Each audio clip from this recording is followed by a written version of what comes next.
session number 6.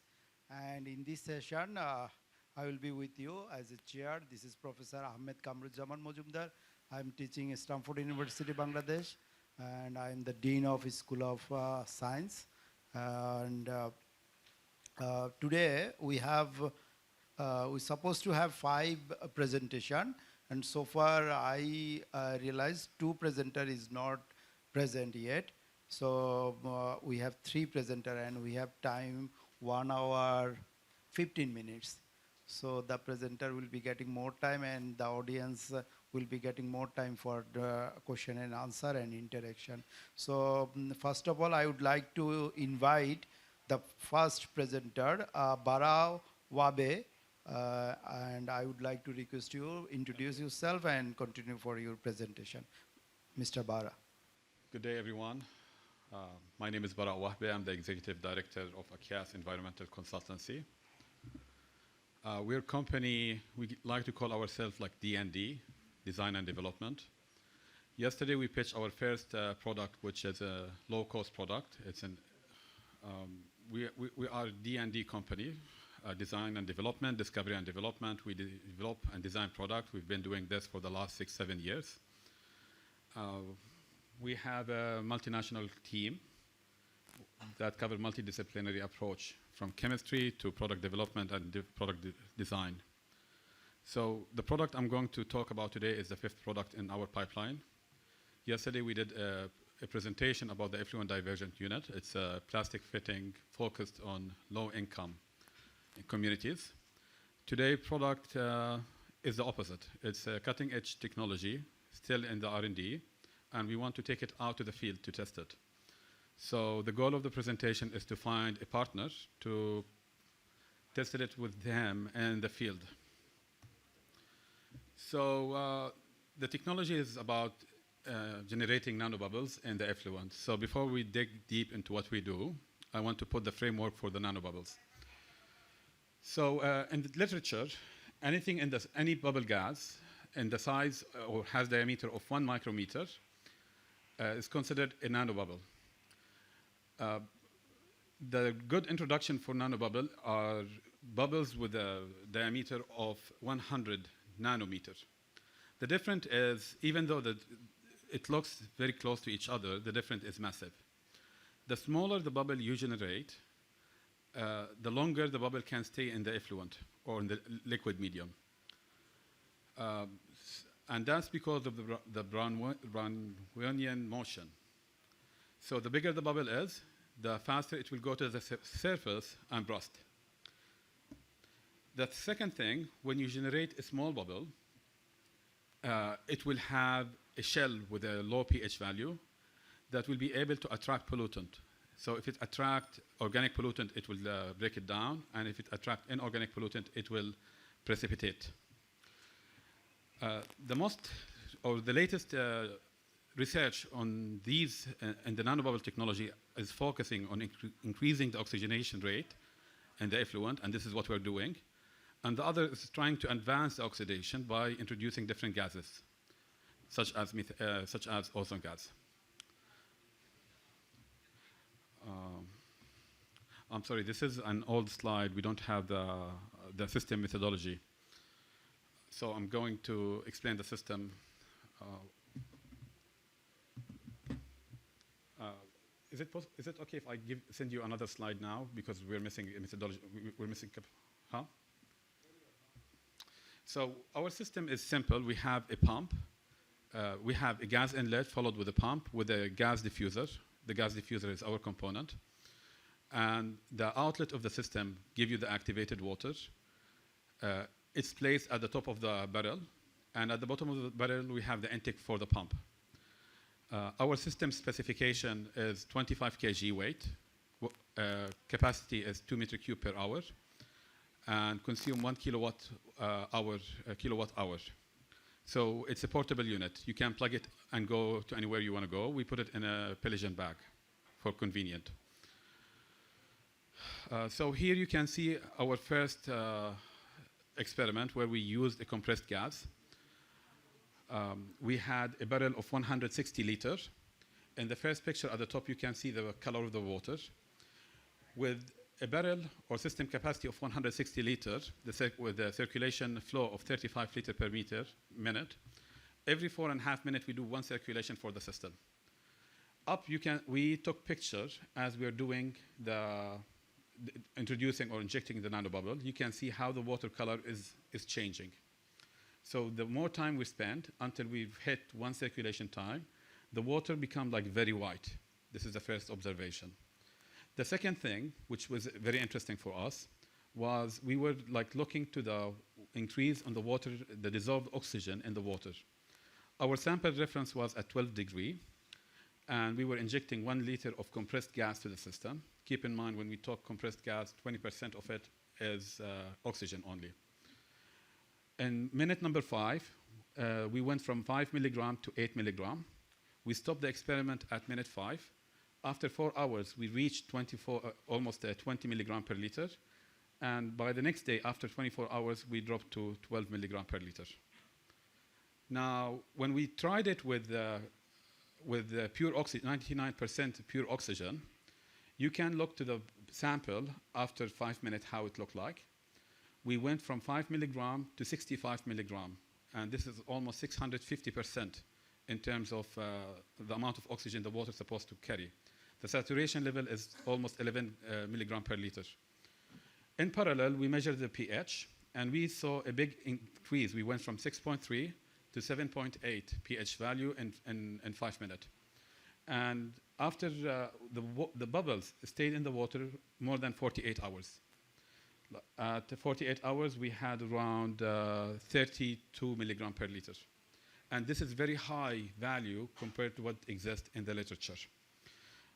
You can see also in hour 24, you can see the picture. We took picture for one of the samples, and the sample were open to the atmospheric pressure. There was no cap. So you can see a lot of bubbles inside. And what happened, these small bubbles with time will collide with each other and form a bigger bubble, and then they leave out. In this chart, we made a small comparison on the amount of dissolved oxygen that was pumped or increased in the system. So our reference point was 4.3 when we took the water from the tap water. When we circulated the system for 1 minute, I believe, without injecting gas, it went to 5.8 milligram per liter. That's like 20% increase. When we introduced compressed gas at a flow of 1 liter per minute, we went to 8.4. And when we introduced pure oxygen, we jumped to 62 milligram per liter. And that was also interesting to see. In one of the experiments we conducted, we were measuring the impact on BOD and COD. So we had black water where we circulated it 1 time through the system. So it went literally inside the system for seconds and left. And we saw a reduction by 40% and 60% for COD and 40% for BOD within the first minute. We are trying to build our curves, so we're trying to do a kinetic study, and you can see the reduction on 24 hours ratio. So we collected 4 points. So you can see on the first round, in the first 5 minutes, when we collected the sample, we had the biggest reduction. Then the curve started to stabilize. This means if we circulated the water multiple times through the pump, we can further do a bigger reduction. Lately, we started an experiment by adding ozone gas, and you can see the water color changing immediately because it's reacting immediately with the nitrate. It's a fantastic way to remove the nitrate. Finally, the main application there are many applications in wastewater and non-wastewater. In wastewater, we are mainly thinking, so this has been in the lab. We're working on improving the nozzle and the nanobubble numbers almost for the 18 months. This is the 4th iteration of the system we have. Now we want to take it out of the lab and put it in real condition. And I think the easiest place to test is to plug it to a pond, and the goal to increase the oxygenation or the dissolved oxygen ratio in the water. It's a fantastic method to remove active pharmaceutical material in the water, and there is potential application to remove microplastic. And of course, it can be a portable unit to treat black water, but it need to be designed with a system where we have retention time of, let's say, 10 hours minimum. So if you have any question, I'm more than happy. I have new slides. I can send it to you if you're interested to learn more updated slide than this. Thank you.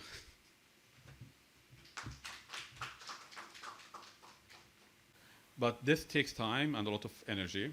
This is why I'm trying to push to work on oxygenating the pond, because it's more straightforward. When we talk about wastewater, we have too many parameters, and each one, the kinetics and the chemistry is Different. out of mind to us up to this moment. Thank you. Thank you very much. Okay. So it was good presentation, but I have something to ask you. As a innovative technology, is there any installation or any piloting in Bangladesh for your technology? For this one, we don't have yet. We hope to have a partner to put 1 or 2 units in the pond and do a research for a couple of months. That would be fantastic. Okay, thank you. Thank you for your nice presentation. So our next presenter is Mr. MD Rahat. I think you are here. Good afternoon, everyone. My name is MD Rahat. I am working as a public health engineering at Oxfam. Today, I am presenting our work on evaluation of latrine performance in Rohingya camps.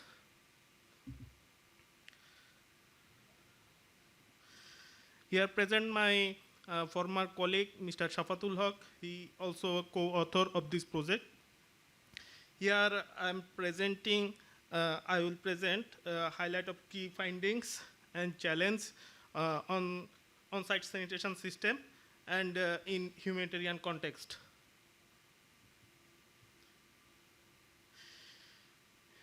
In Rohingya camp, nearly 50,000 latrine installed. It serves over 1 million people across 33 camps in Ukhia and Teknaf. Initially, many agencies constructed many latrines, many latrine technologies, and different different size of component. In 2018, considering the Rohingya camp context and landscape topology and other things, the RRC and water sector finalized the standard design. And then all agencies follow this standard design.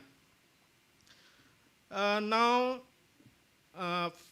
150 FSTP are installed in Rohingya camp and treated 726 cubic meter sludge per day.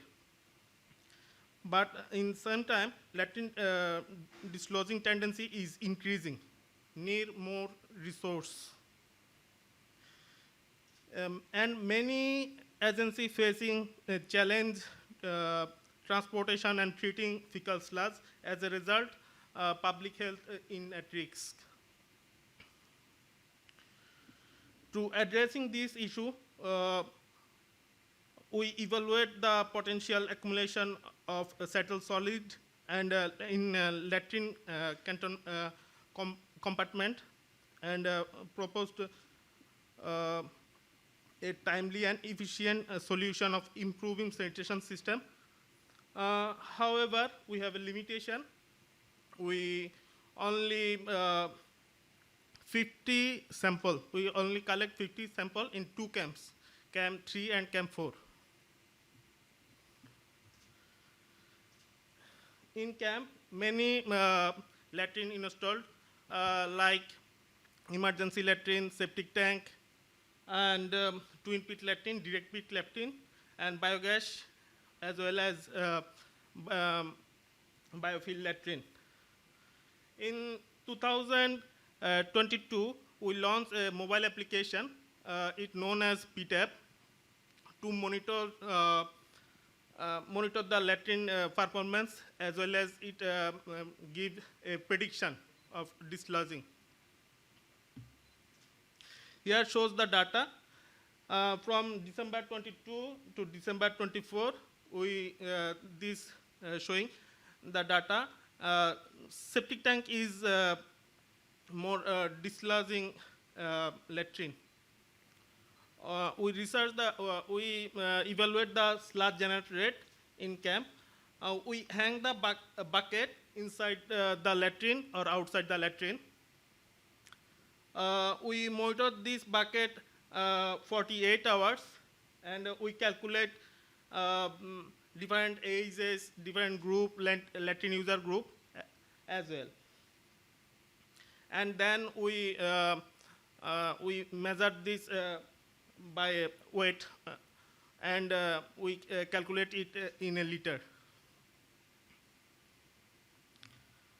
We face many challenges. We know latrine top cover is precast slab. It is sealed by mortar in latrine, and community are not interested to evaluate their latrine. We facing many challenges. Here showing the latrine data. Total 50 sample we taken, and we see most of latrine are 1.5 to 1.7. In average, sludge generation rate 1.6 per day per person. We conduct this study in 50 latrine in 2 camps. Camp 3, 20 latrine, and camp 4, 30 latrines.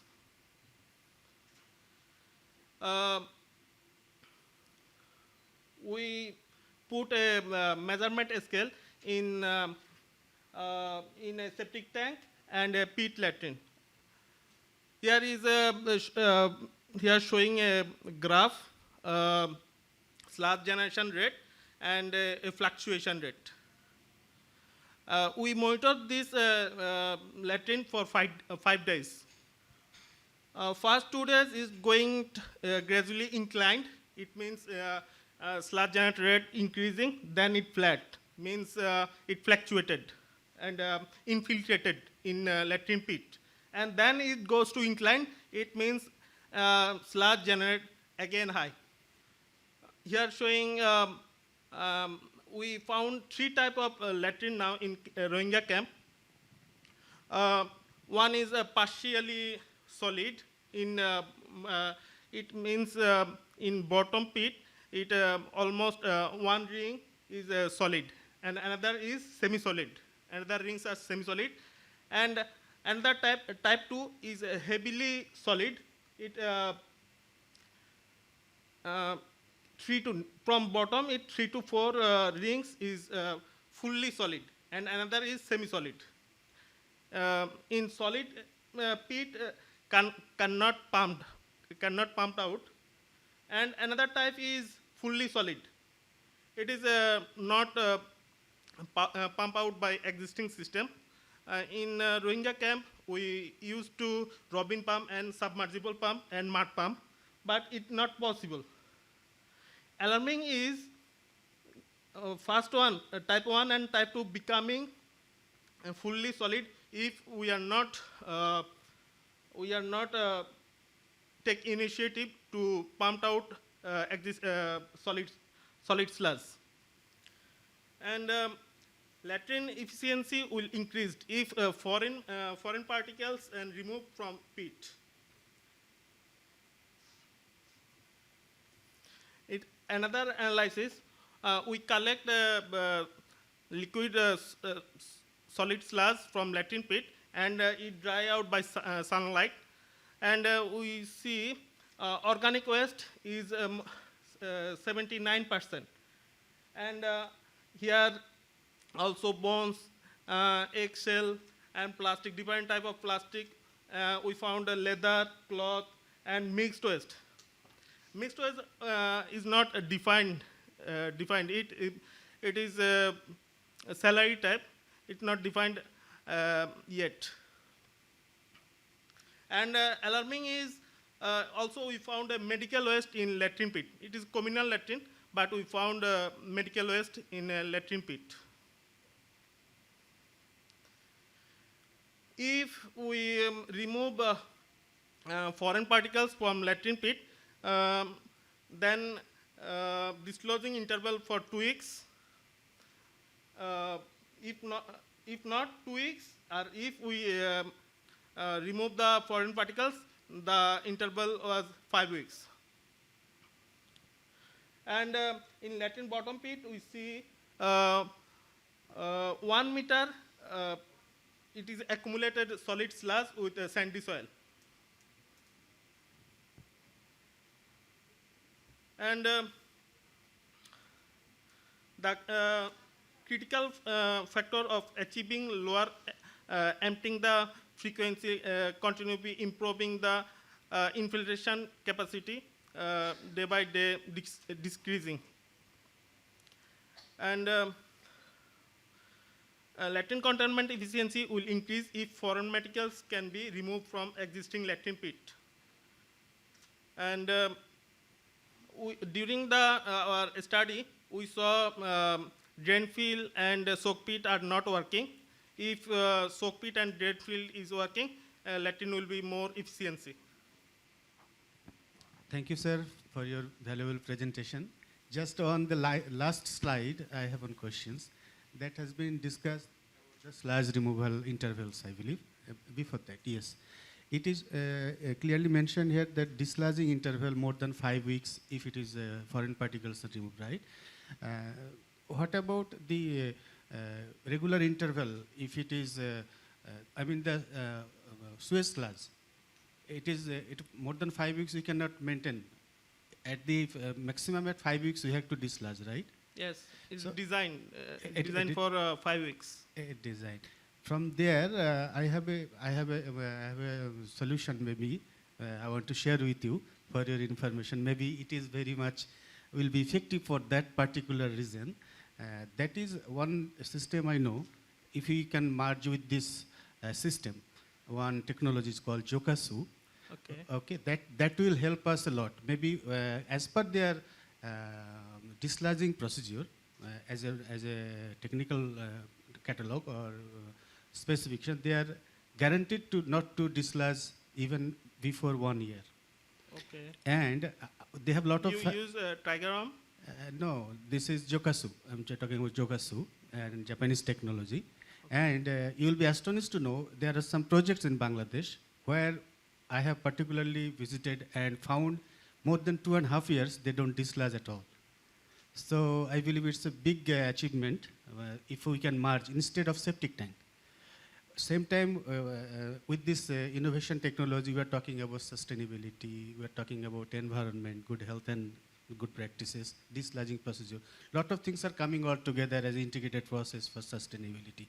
So with this innovation technology, if we can merge instead of septic tank, that Jokasu technology, then it could be 100% friendly, dislodging procedure could be lengthy, it will be totally a environmental waste management system, and sometimes that technology also no need operation. It is there is no electromechanical equipment, no pump is there.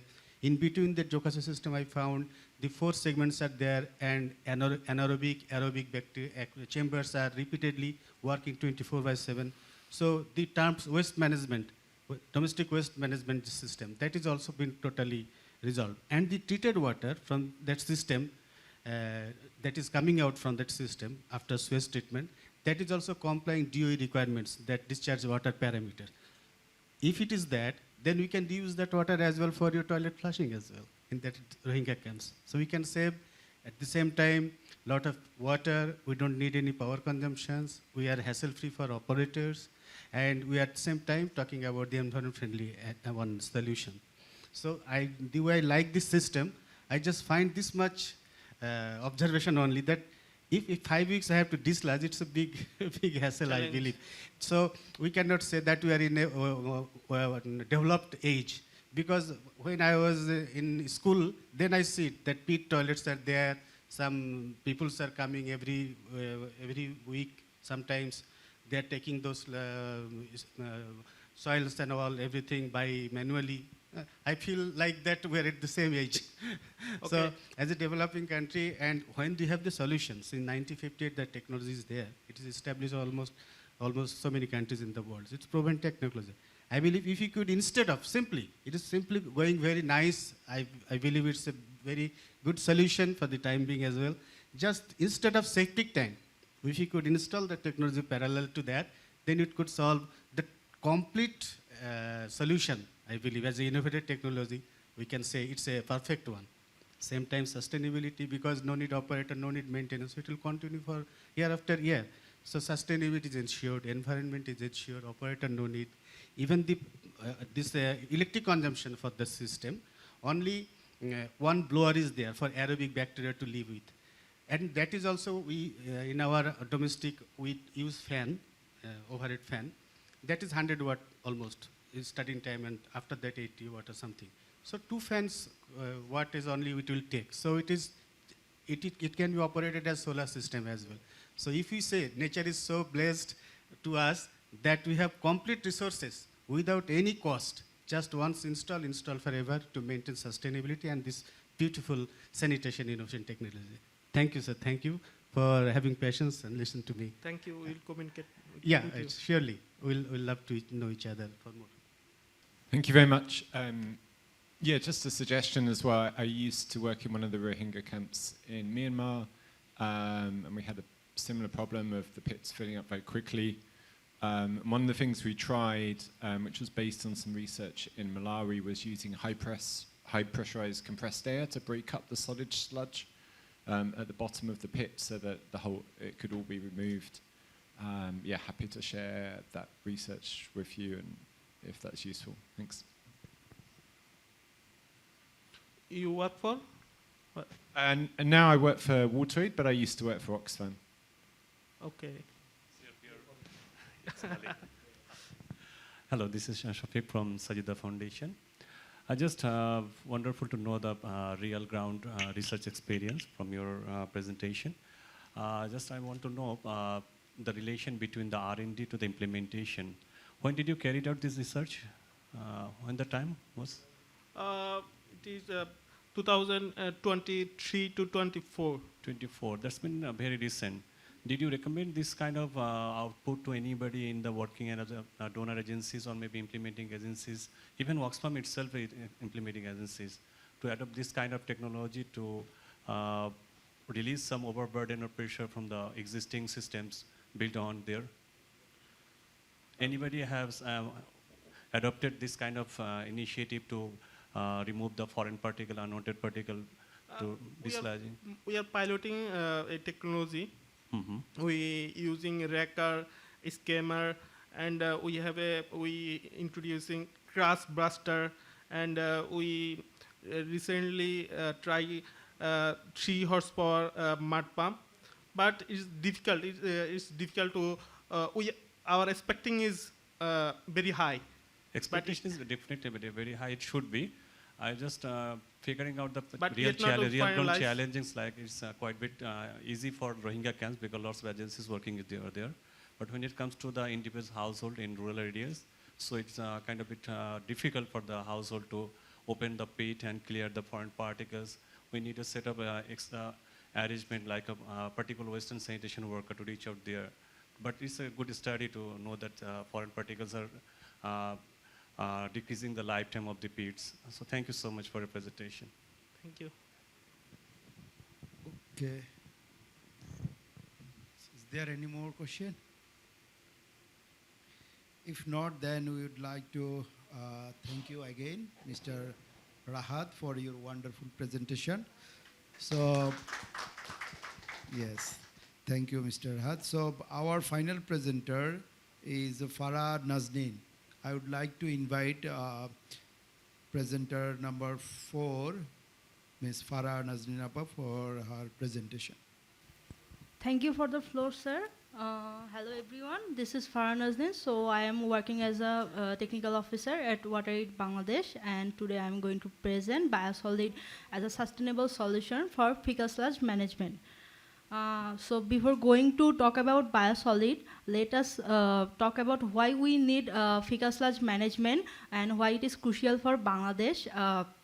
So from the slide, we can see that in 2016, Bangladesh declared itself as an open defecation free country, and by 2030, we have a SDG goal to achieve to ensure universal access to sanitation for all.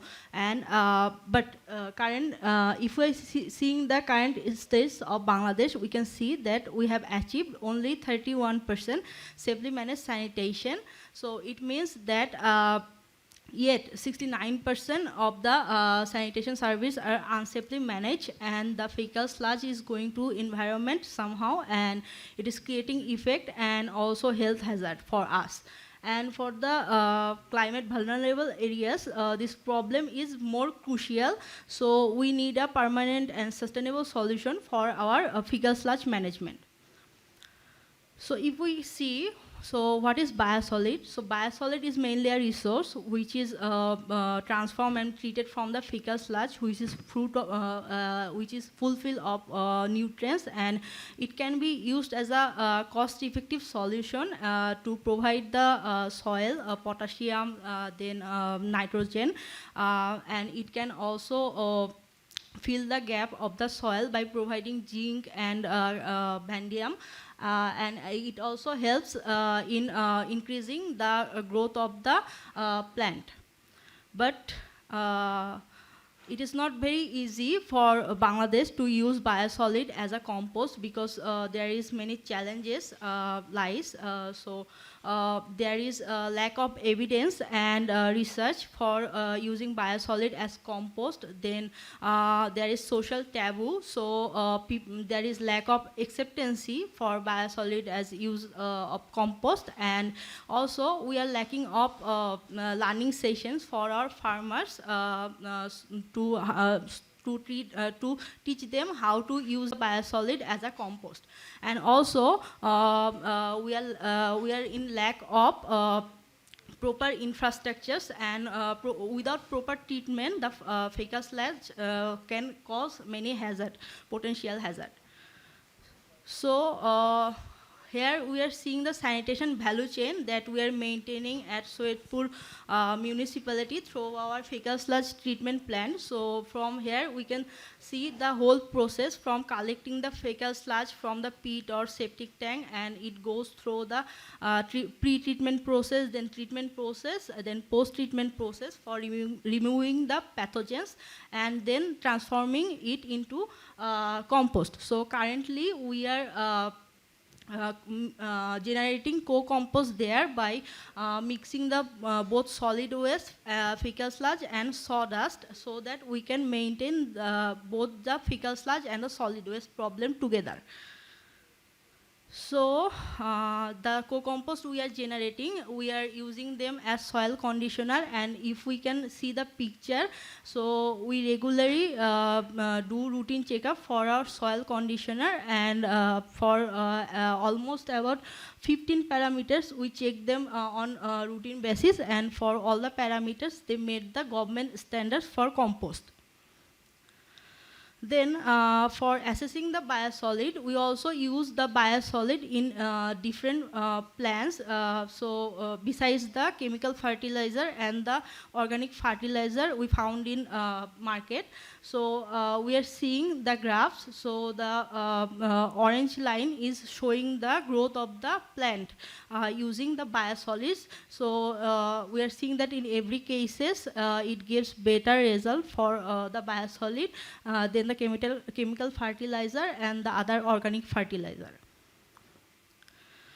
Then we also tested the food items like cucumber and lemon, which we plant using the biosolid, and we tested them for the pathogens and heavy metals. And for both of the results, we found that there is no pathogen in that food and food items. And for the heavy metals, the limit it lies under the limits. So as I mentioned before, that we are now generating co-compost in our fecal sludge treatment plant. But for this study, we also tested the composting from only the dry sludge. Dry fecal sludge, and also composting of dry fecal sludge with sawdust. So the sawdust is using for the controlling moisture of the fecal sludge. So in both cases, we tested them for 14 parameters, and both cases they made the government standards.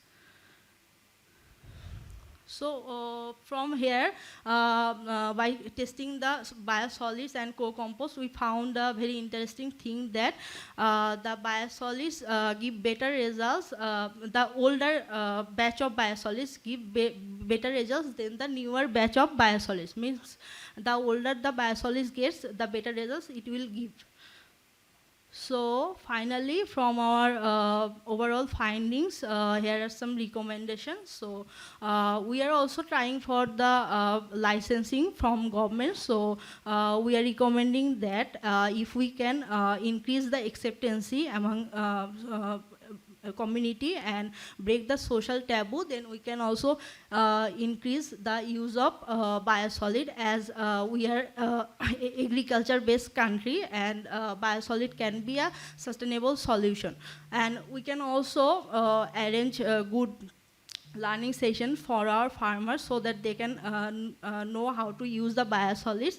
And also there are many FSTPs in Bangladesh, and there will be many. So we need a proper standard of procedure, SOP, for every FSTP, so that it can operate properly, and we can make proper use of from the waste to wealth. So thank you. That's all from my side.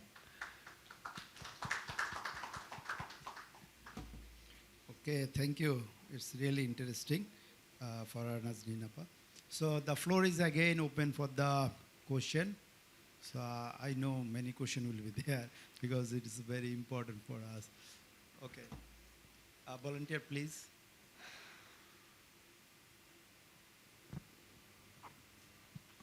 Thank you for the presentation. Thank you. Interesting. But if you can share a lot of numbers, do you have a price break? What's the production cost for 1 meter cube? What's the sale price, profit margin? Yes. And I would like to know for the price breakdown for the process. So how much go to transportation? How much go to treatment? How much go for marketing? Do you have these numbers? Yeah. So I can provide you the full breakdowns. So for now, we have vacuum track, which transport the fecal sludge from pit or septic tank to our transport to our fecal sludge treatment plant. So there is 3 vacuum tank available in Soitpur. For now, one is 1,000 liter, one is 250,000 liter, and one is 3,500 liter. So we charge 1,000 taka for 1,000 liter to 2,500 taka for the 2,500 liter. And we are now selling our compost 15 taka per kg. So you need the USD conversion. I think to understand. No, this is okay. You're adding sawdust to the mix. 15 taka for per kg. No, you're adding sawdust. Oh, sawdust. So the ratio is solid waste is to fecal sludge, and sawdust is 3:1:1. 3:1. 3:1:1.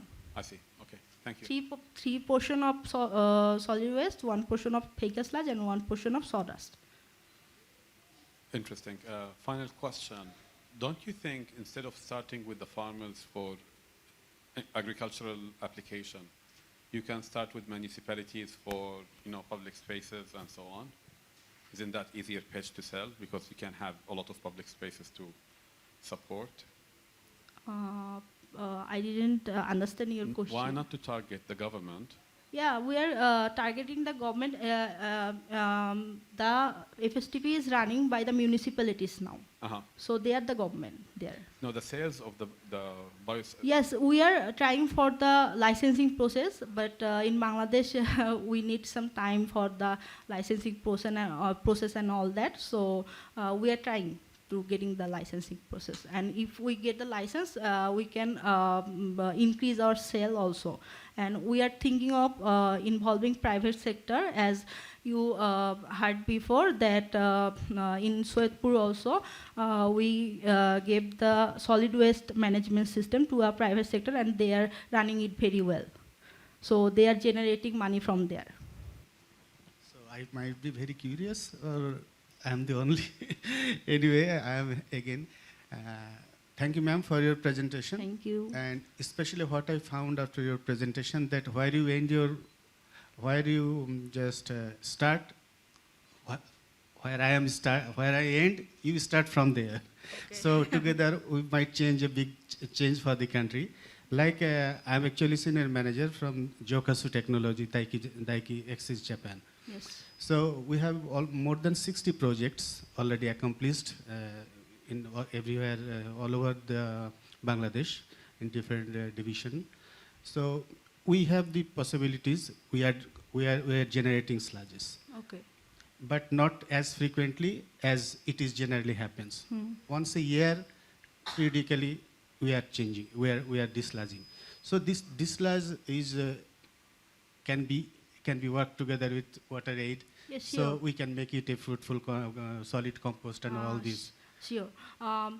If you can see that our FSTP is currently working in its 50 or 60% of its efficiency, because we are not getting enough sludge because of the containment system. So yeah, the containment system is more important. So we can surely work together for that. Thank you. And how much it takes time to raw sludge generating to a solid compost in that cases? It takes almost 50 to 52 days, as there are many process biological treatment. We are going through biological treatment. We didn't add any chemical or treatment, so it takes time. And one more thing I want to add, that we do denitrification process in our system. So we don't have that much nutrients in that. Is that okay with to produce that much fruitful biosolids the way we are expecting? Yes, our biosolids is full of nutrient, and there are demonstrated field also. They are taking our all the co-compost and they are using it, and they get benefited, and they are now using it over the chemical fertilizer and all other fertilizers. So yes, there are obviously benefits there. That's why they are using it. Okay, thank you. Just to take a little more permission from you as a moderator here in the house. So I would like to ask your permission, and the way I asked a little earlier, yes, that two presenters are not there, yes, and I would like to share the innovative technology as it is the subject for the time being. Can I have 2 minutes to say about Jokasu on over here? We cannot do that, Bhaiya. As Okay. you are seeing that we are just presenting the selected abstracts only. I got your point. I got your point. No problem. Out of the box, I would like to come to you so that we can jointly work together. Thank you. Thank you. Thank you. Thank you. Okay. So, is there any more question? As we have time, we can still take some more question. Yes, one more question there, and I have also something to ask you, Appa. Thank you. Thank you for your nice presentation. Maybe just to know the maybe ground realities and the challenges you are having to get the licensing, because we know that many agencies are producing compost, co-compost, and the standards you are comparing, it's actually for compost. We don't have any standard for co-compost, or when the fecal sludge component comes in, it makes the process complicated from the government aspect, So what do you think, like when we can get, or what the initiatives in a national level we have taken to advocate to get the licensing process faster? Just to know. Thank you. So we are advocating also. So here are people like professor, they can also, they are seeing this, that we are doing this experiment, so they can also pitch for us. To me, it will increase the process more fastly, and we can get the licensing process easier. I think that. Yes, yes, wonderful. So, in your presentation, what you have showed that old biosolid is performing better. Yes. What was the reason behind that?